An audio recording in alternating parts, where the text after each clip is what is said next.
Afternoon, my beautiful babes and babettes.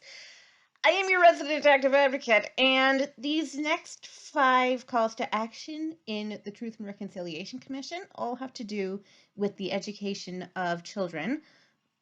And I have feelings about some of these. I might get angry. I will attempt not to yell, but I have feelings about these.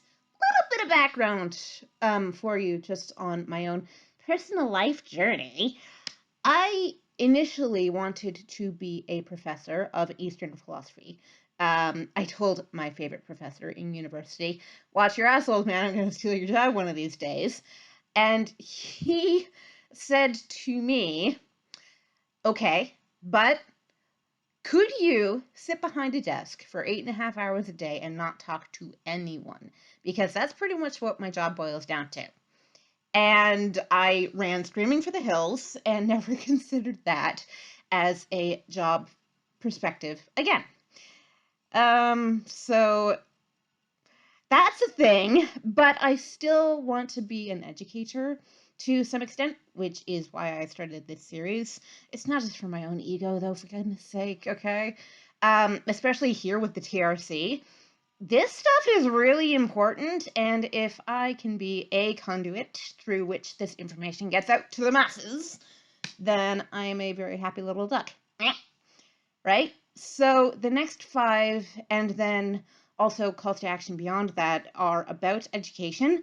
The very first one got me so freaking mad that things might happen. So let's dive in. And by the way, I noticed in yesterday's recording, I apologize for the sound quality. It was a little bit messy because I was so close to the mic. I will attempt to keep my voice down. Unfortunately, with vocal training comes a very resonant voice. You got to be able to control that, though. So, keeping my voice down closer to the microphone. Moving in and maximizing. Okay, so under the heading of education, call to action number 6. We call upon the Government of Canada to repeal Section 43 of the Criminal Code of Canada. Minimize. I had to look up what that was, all right? And I did so yesterday, and what I read kind of hit me in the face on a moral level. Section 43 of the Criminal Code of Canada has to do with the use of corporal punishment in schools. Nowadays, you never see that happening anymore, okay? But that happened on a regular basis in residential schools, and I would imagine still continues to happen on a regular basis with Aboriginal students. Probably, hopefully, someone please tell me, hopefully less now, and since 1997 than it did in the actual residential schools. But for the fact that this was written into the Truth and Reconciliation Commission tells me that no, things have not improved very much. This had to do with the use of necessary force against a student. However, who is it who is deciding what necessary force is? Just as an example, the elder of my favorite musician, her name is Maggie Paul. I listened to an interview with her once where in part of it, in a section of it, she was talking about how when she went to school, there was a point at which one of her teachers dragged her up to the front of the class by the ear to recite a passage or something, and did this for no apparent reason. So again, I ask you, who is it who determines what necessary force is, and why do they draw the moral line so far lower, not to blow my own horn, but so far lower than I would draw it myself? Mind you, this is coming from a rigid pacifist. I don't hit. I don't even squish bugs if I can help it, okay? Again, not trying to blow my own horn here, it's just a thing. that I picked up studying Eastern philosophy. Thank you, Jainism. It's a good religion / philosophy. So yeah, I have very, very, very, very big problems with hitting children. And I consider it as degrading and as inhumane as hitting an animal. Not to put children on the same level as animals, but they're just as helpless. They're just as vulnerable. We need to protect the young, which is why, adults tend to who have that protective instinct towards children. The problem is, with colonialism necessarily came the dehumanization of the colonized people. Because if you don't see them as people, you can do whatever you want to them. This is how pretty much every war has ever been started. This is how slavery was started. This is how colonialism was started. Because we good white people are the people. Everyone else is subservient to us, and the more we deny their humanity, the more we get out of it. And that is disgusting. We have to stop that. As a collective, now as a species, not as one race versus another race, we need to stop this. And unfortunately, and as always, this is a top-down thing. It is oppressor and oppressee, and we need to get rid of it. Because there is no need, with modern technology, with the openness of the world, with the diversification of information and communication, there is no need for these structures to still be in place. The only reason they are still in place is because of greed, and because of hate, and because of misunderstanding. But the more we break down those barriers, the healthier and better we will be as a species, not just as individuals. I can't stress this enough. Stop killing each other. Thank you. Like I say, I have feelings about this. All right, moving on. Maximize. Keeping my voice down while close to the mic. We call upon the federal government to develop, with Aboriginal groups, a joint strategy to eliminate educational and employment gaps between Aboriginal and non-Aboriginal Canadians. Beep. Minimize. Okay. This happens both on reserves and off reserves. The problem with the off-reserve side of this is that when Indigenous people live and work off reserve, they do have to pay taxes. I have no dog in this fight, but personally, I don't think that I hate to use the word they, really, because again, the us versus them sort of idea here, but really, I don't think they should have to pay taxes at all.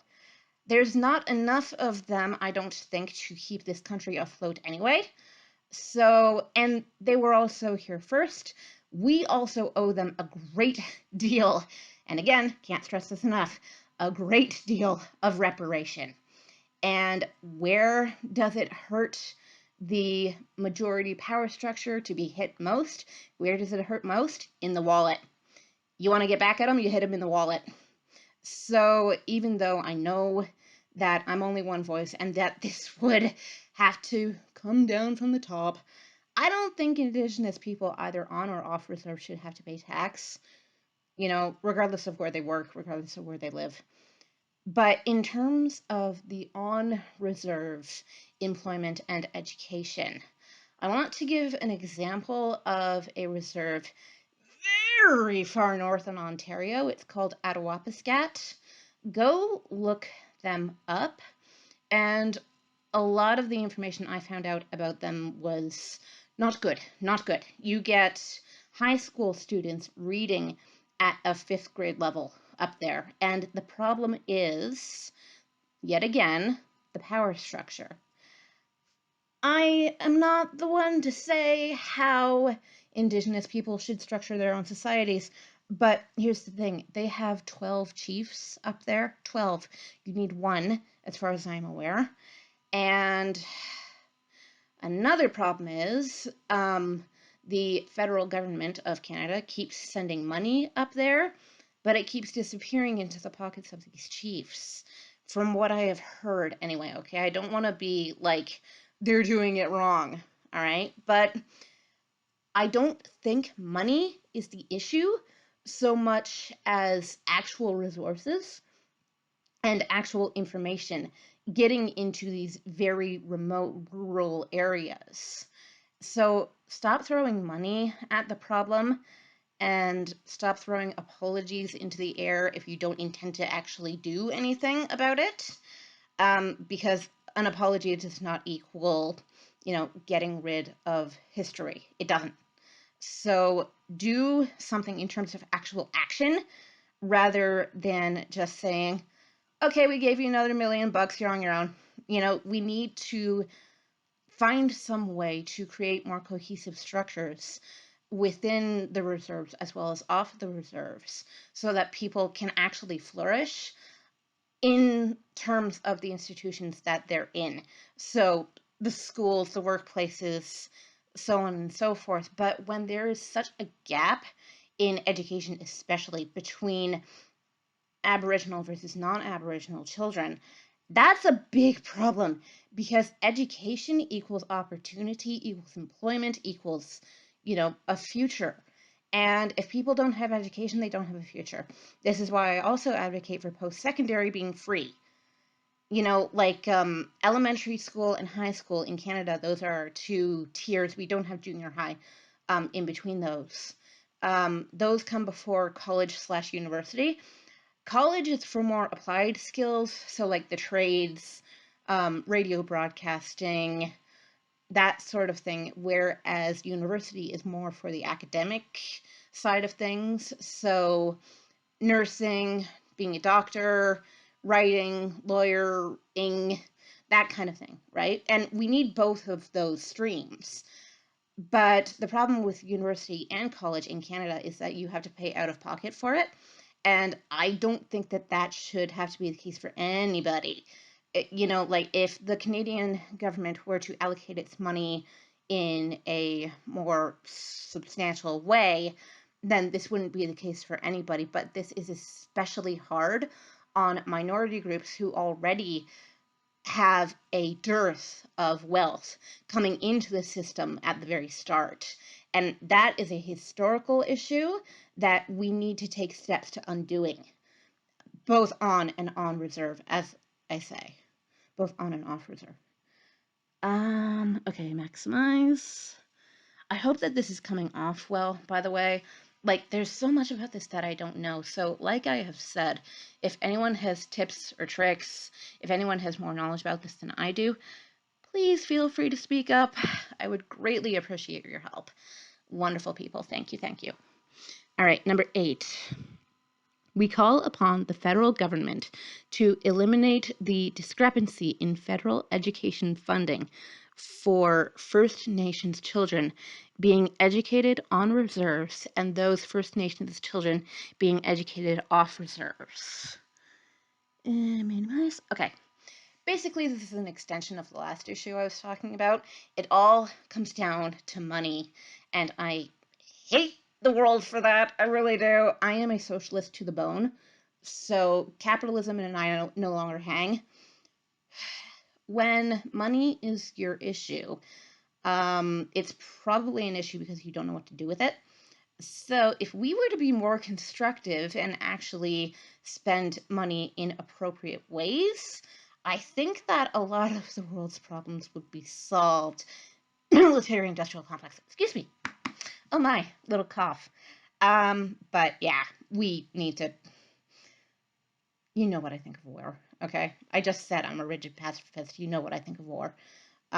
So really, like in terms of allocating money, I think that when it is given to the people, they should have the right to say what they do with it, but it needs to be properly distributed between people and not just given to an arbitrary hierarchy, which might be the case, as I said in Atwapiskat. You got 12 chiefs. I don't think you need that many. I'm sorry. Again, I don't know enough about the cultures to be able to say what sort of hierarchy ought to be in place, but as far as I understand it, that's a little bit off the board in terms of what should be allowable. But then again, our governments are too, both federally, provincially, municipally, especially federally, because voting basically has no consequence anymore. Yeah, America, looking at you. But we're getting just as bad. All right. I know that this is turning into a political rant, by the way, but that is quite a lot of what this channel is about. Fun. All right, moving on. Maximize. Cool. All right, number 9. We call upon the federal government to prepare and publish annual reports comparing funding for the education of First Nations children on and off reserves, as well as educational and income attainments of Aboriginal peoples in Canada compared with non-Aboriginal people. Minimize. Okay, so as I was saying, education equals employability, which is why post-secondary education should be free for everyone. But again, as I said, if you're already coming in with a financial dearth, you're not going to be able to pull yourselves up by your bootstraps. That's not a thing that can be done. That statement, by the way, pull yourself up by your bootstraps, that was intentionally hyperbolic when it was first said. It's impossible to do that. So if you are starting from a place of, shall we say the lesser, because of what has historically occurred with you and your people, it's not going to go well for your future. We need to find a way to better distribute what we actually have in order for people to actually start on equal footing. Racism itself is going to get in the way of that, but if we were to eliminate the financial barriers that stand in the way of people getting what they need, let alone what they want, I mean, let's start with needs here first, then I think that racism it'll still be an issue, but it would be less of an issue. It has to do with the whole idea of the self-fulfilling prophecy. Walk with me here, okay? These people are poor because they are lazy and they don't know what to do with their time, so they don't do anything.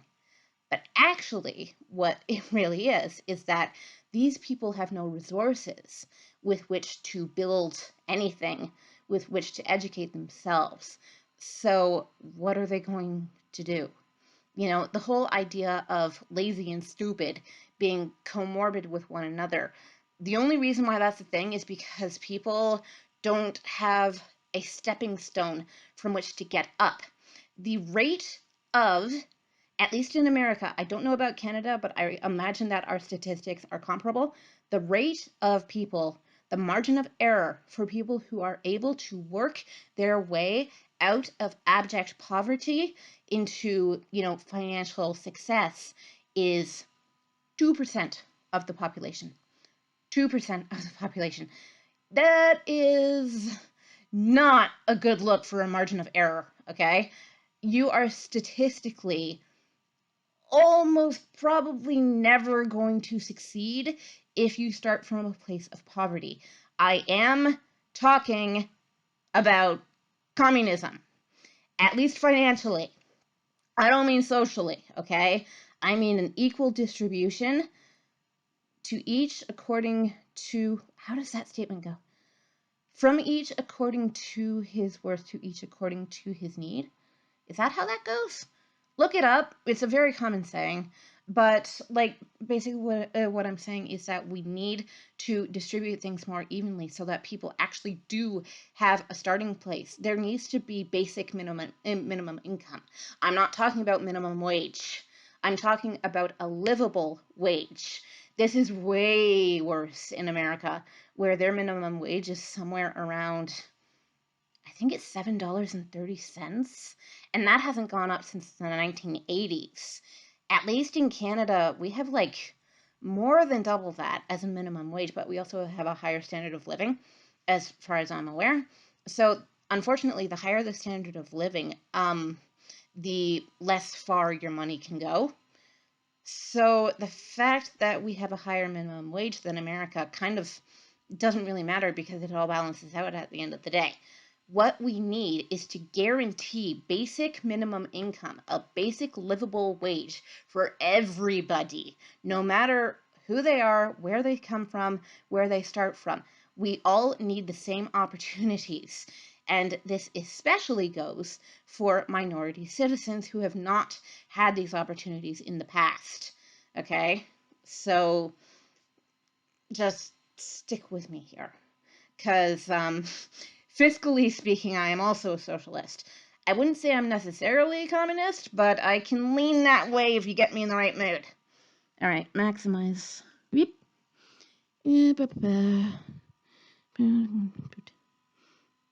Oh, okay.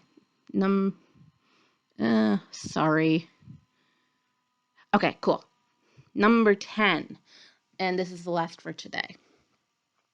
We call on the federal government to draft new Aboriginal education legislation with the full participation and informed consent of Aboriginal peoples.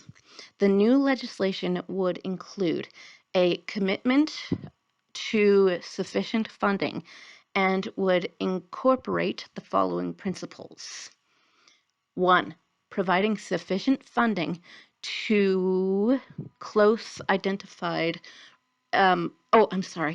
provide sufficient funding to close identified educational achievement gaps within one generation. Remember what I said yesterday, one generation is about 30 years. Okay, so that's one me. It's kind of a long time, but not really in the grand scheme of things. Number 2, improving education attainment levels and success rates. I mean, that's pretty obvious. Like, if you're not giving even attention between your students for, frankly, arbitrary matters such as race or how much money they have, they're not going to be able to succeed. Education equals success, at least in my mind. Okay? Mind you, I'm a nerd. Number 3, developing culturally appropriate curricula. That's another thing, okay? We have historically trampled upon the indigenous cultures to such an extent as we have quashed any really, really good factors that they could potentially bring into education. Take the elder system, for example. I didn't know this until fairly recently, but elders are not community leaders. That's a colonial idea. Elders are not community leaders, they are personal leaders. And they are more or less, as far as I'm aware, responsible for teaching you as a younger Aboriginal person about your culture and basically about the world and about life. And so, like I say, they're more individualistic leaders. And that kind of one on one teaching, I personally find very rewarding. I really like that system where each individual person can be given the amount of attention that they need and that they deserve so that no one slips through the cracks. And that could be implemented in majority white schools as well, because I think that we could see a lot of benefit from that. But again, I'm a nerd. Next. Cool. 4. Protecting the right to Aboriginal languages, including the teaching of Aboriginal languages as credit courses. Maximizing this again. Can I just say, by the way, you know how in Canada, or maybe you don't, but in Canada, we are taught French in our schools up to and including grade 9 as our official second language. America, I didn't know this until recently either, but America has no official second language. For the longest time, I thought it was Spanish, but apparently it isn't. Canada, though, we have our official second language is French. What I would love to see is that in mainstream schooling, they teach regional Indigenous languages as credit courses in the schools. That would be freaking amazing to me. And of course, I've been lectured about how unfeasible that is, but why? Why? Why is that unfeasible when we're learning a language French that also doesn't really apply to Anglophones, because, like, okay, we need to be able to read labels on packages and stuff, but the labels also come in English, okay? So I'm not saying that a French education is worthless. I am saying that education in Cree, in Woollistock, in Oneida, like all of these things would be much more valuable than saying, no, those languages don't matter. Yeah, they do, because they're endemic to this continent and they were taken away, they were suppressed. And there are people trying to bring them back. And I think that if we want to do more than just pay lip service to this resurgence, we need to be part of that too. So, come on, think a little bit here, okay? Think. What are the advantages versus what are the disadvantages? I think there are more advantages than disadvantages, but that's just me. Again, money, money, money. It's all about money, right? But if we're going to put as much money as we do into teaching kind of crappy provisional French, we can put that much money into teaching other languages too. That's my phone, and I'm going to ignore it because I don't care. I will call them back. Maximizing. Boop, boop, boop. Oh, shut up, you. Do you mind? Thank you. Enabling parental and community responsibility, control, and accountability, similar to what parents enjoy in public school systems. I have a pop-up here and I don't know why. Really sorry, this is turning unprofessional all of a sudden. Oh my god. I suck at video making. Go away. Thank you. Okay, let's try that again. I'm so sorry. Enabling parental and community responsibility, control, and accountability, similar to what parents enjoy in public school systems. I don't fully understand what's meant by that one, unless it's saying that parents should be equally involved in their children's education as they are in mainstream schooling, which to me kind of says that like education should be a community project and not just a thing that's contained in this one place, which I think is a really good idea because the communities themselves, as I keep saying, should be allowed and should be able to direct the course of their own development, especially since I also advocate for us taking steps backward and giving them autonomy to do as they see fit, as they have not been able to do for the past several centuries. So, yeah, if this whole thing is basically just saying parents get involved in your child's education, I 100% agree with that. But I don't necessarily see any sign that they are not. I may not be understanding this one very well. So, as I asked before, if anyone has insights on this, please let me know. Because I admit that I am ignorant, but ignorance is not knowing, stupidity is not wanting to know. I am ignorant, I am not stupid. Thank you. And to finish up, boo. Okay, cool, got that one.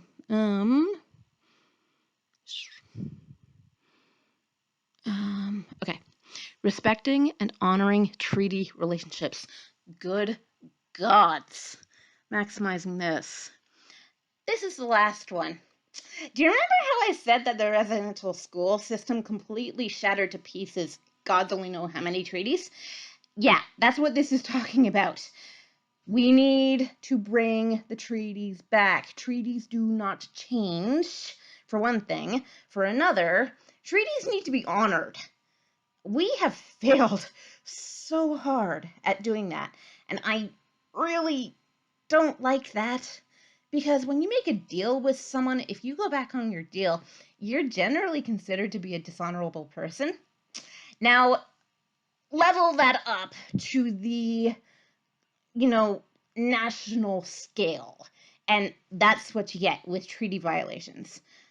Are we going to be a dishonorable nation? Are we going to continue to do that? white mainstream Canada? If your answer is yes, I don't like you and you can get off my channel. If your answer is no, work with me here. I need to check my phone. I apologize for that again, but that was the end of the video, thankfully. Thankfully in terms of being disturbed. Sorry.